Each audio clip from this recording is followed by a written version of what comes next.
Muito bom dia a todos. Os nossos nomes são Miguel Ferreira Afonso Martins. Duarte Santos. Vicente Lucas. e estamos aqui para apresentar o contexto político na Europa durante o tempo da narrativa de O Ano da Morte de Ricardo Reis, de José Saramago. Ricardo Reis regressa a Lisboa, 16 anos depois de ir viver para o Brasil. Esta Lisboa está muito diferente da cidade que Ricardo Reis se lembrava. Aliás, Ricardo Reis assistia ao espetáculo de uma Europa caótica e colérica, prestes a rebentar. Tanto que é por isso que o protagonista se encaixa quase que perfeitamente na frase: sábio é o que se contenta com o espetáculo do mundo, que, segundo Fernando Pessoa, é a melhor descrição de Ricardo Reis.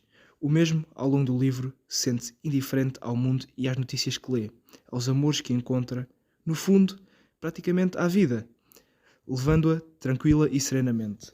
No entanto, a visão de Saramago perante esta frase está bem definida na página 439 e 440, onde este diz: porque, enfim, o dever de se preocupar um pouco, que segundo Saramago, mesmo Ricardo Reis, sendo indiferente ao mundo que o rodeia, é de natureza humana, pelo menos, importar-se com certas coisas. É impossível ser indiferente a tudo. A obra foca-se principalmente nas 4 ditaduras europeias da época, sendo elas a alemã de Hitler, a italiana de Mussolini, a espanhola de Franco e a portuguesa de Salazar, dando mais atenção a umas do que outras. A ditadura italiana é a que se fala menos no quarteto, dando-se importância às invasões em território africano e na guerra da Etiópia, onde o narrador afirma que o soldado italiano é imparável e também que as tropas testavam novas armas letais. Depois de uma longa distância no livro, quase 300 páginas depois, é-nos dado a conhecer, através da intervenção do próprio Mussolini, que, enfim, a guerra tivera acabado. Os que assistiam à declaração do líder, ou até mesmo aqueles que nem presentes estavam, todos sabiam da notícia, todos gritavam o seu nome. No entanto, as tropas não se tinham ficado por aqui. A narrativa refere ainda a alguns massacres, como o de Addis Abeba, que se deram depois do iniciado fim. Ainda sobre este massacre, é feita uma alusão ao poema Ouvir Contar Outrora, quando na Pérsia, do heterónimo Ricardo Reis, que fala sobre 2 jogadores de xadrez que jogam xadrez independentemente do que acontece à sua volta. Mas, no romance, certamente não existem 2 jogadores de xadrez a jogar xadrez em Addis Abeba, enquanto esta arde.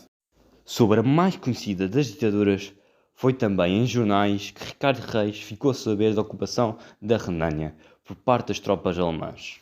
Hitler, o grande ditador da época, comandava o seu país com um punho de ferro, cerrando o contacto entre a Alemanha e o resto do continente, mostrando-se a todos como o presente divino de Deus, o homem que faria a diferença, aquele que todos deviam seguir exemplo e ouvir com atenção o eco da sua voz. Foi devido às ordens deste homem providencial que vários foram os grupos alemães a visitar outros países, como Portugal, seja em turismo, como a visita da Frente Alemã de Trabalho a Lisboa, seja em propaganda e divulgação, como a visita das juventudes italianas ao país, que derivou na criação da Mocidade Portuguesa. Terminando as visitas, Lisboa foi presenteada com a presença de um Zeppelin alemão, o sinónimo da poderosa engenharia alemã, uma maravilha da tecnologia nunca antes vista em lado nenhum. Tão magnífica que toda a cidade parou. Quase não houve uma pessoa que não parasse para admirar aquela importante obra da maquinaria. Em retribuição a esta última visita, fomos também nós, os portugueses, em demonstração da nossa força humana, participar aos Jogos Olímpicos de 1936, em Berlim, repetir a célebre face que nos foi ensinada através do livro de honra e mostrar o potencial da nossa raça, os nossos tão bravos e fortes lusitanos. Acerca de Espanha, José Saramago aponta a luz dos holofotes para as eleições que no país ocorreram. Numas primeiras eleições, as vencedoras foram as forças de esquerdas. Devido a isto, relata-se que começaram-se a ouvir boatos sobre o golpe militar. As eleições causaram ainda um aumento da imigração do país, quando famílias apoiantes da direita fugiram do país espanhol para várias partes do mundo, receando que a esquerda lhes roubasse os pertences ou até mesmo os matasse. É também importante referir que uma grande parte destas famílias eram ricas e de alta classe social. Querendo ou não, os boatos tornaram-se verdades e realmente ocorreu um golpe militar, que gerou o rebentar de uma guerra civil em Espanha, que durou 3 anos até ao seu fim em 1939 com a vitória das forças de Franco. Em contraste com o que aconteceu após as eleições, vinham agora os extremistas para Portugal, mais especificamente para o Estoril e para o Hotel Bragança, não em fuga do seu país, mas sim em férias e em lazer. E os lusitanos, para o agrado dos excelentíssimos turistas espanhóis, passam até o hino da Falange, o hino da ditadura espanhola na Rádio Clube Português. Porém, nem tudo era um mar de rosas, e é também dado a conhecer o lado terrível desta guerra. Em Badajoz ocorre um terrível massacre. Um acontecimento real, onde é certo que foram assassinadas entre 2 e 4 mil pessoas a sangue frio, dentro da Praça de Touros da cidade. Um ato cruel, politicamente desnecessário. No fim, foi como o general Mola disse, foi um ajuste de contas, um ato de vingança pela vitória das esquerdas nas eleições.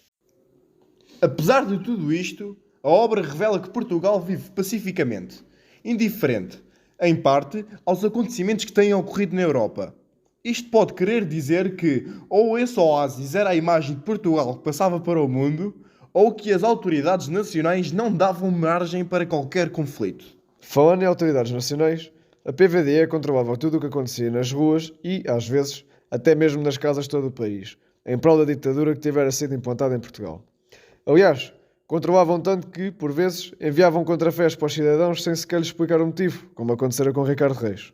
No fim de contas, nem as autoridades trabalhavam dentro das regras. Os que chegavam a agentes da PVDE operavam pensando que ter chegado a tal estatuto lhes concedia prestígio ou alguma desculpa para cometer evasões à lei. Apesar de ser apontado de uma forma pouco abafada, Saramago faz menção a uma greve académica, possivelmente querendo apontar para a importância que os jovens académicos possuíam antes dos eventos do 25 de Abril. Infelizmente, esta greve foi controlada e o rapaz que a começou foi preso. Sobre Salazar, talvez a melhor descrição que foi apresentada do Ministro das Finanças na obra foi a do jornal francês Le Jour. É esta notícia que demonstra a total filtragem de informação feita pelas autoridades portuguesas antes de a enviar para o exterior. Isto porque o homem, enérgico e simples, era visto como um vilão, um tirano, aos olhos do povo português. Porém, essa era a verdadeira faceta de Salazar que, quiçá, nunca iria ser conhecida por nenhum outro país.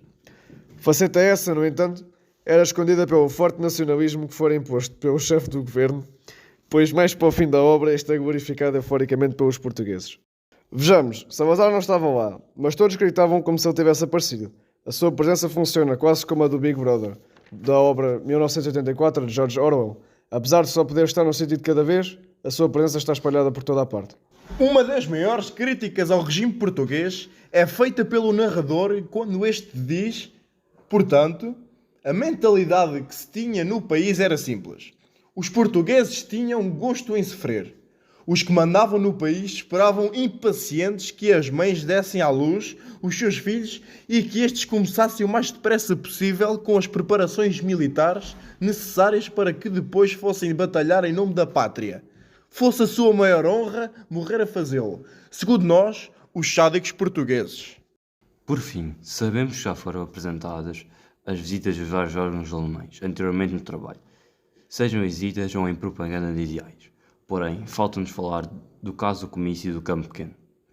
Tão breve foi o anúncio do comício como o tempo que demorou a prepará-lo, e logo já teríamos cá os espanhóis, os italianos e os alemães, todos reunidos no mesmo lugar, saudando-se constantemente, apenas se distinguindo pelas cores das camisetas. A piada cometida pelo autor com as cores revela uma crítica às ditaduras, pois não importa as cores escolhidas para as camisas, nem tanto importa as necessidades. Todos aqueles que estavam ali reunidos saudavam-se e pensavam da mesma forma. Todos aqueles ali reunidos prezavam o mesmo. Em suma, pela análise deste tema, conseguimos entender que na Europa se tivera gerado o ovo da serpente, verificando-se isso perfeitamente em alguns países e ocultando-se a verdade noutros, tendo sido 1936 um ano crucial para o desenvolvimento de maiores tragédias e períodos não tão glorificáveis no futuro da Europa e até mesmo dos restantes continentes.